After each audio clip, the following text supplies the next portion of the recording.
How to add exponential moving average on Tradingview app.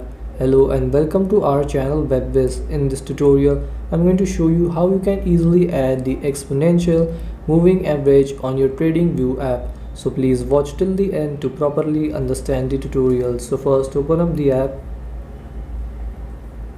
and then once you're in the app, open the chart where you want to add the EMA. Now once you're in the chart, to add the EMA you have to tap on this plus icon in the bottom right side here, and then here tap on indicators.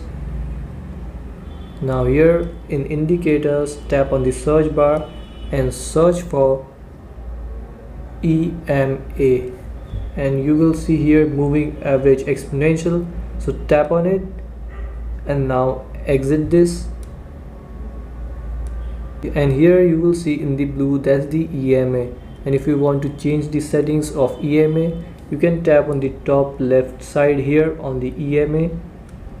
Then here you will see the three dots, tap on it, and here you can add alert on EMA and all of this. And if you scroll down and here tap on settings, you can change time frame, length, source, offsets, and this etc.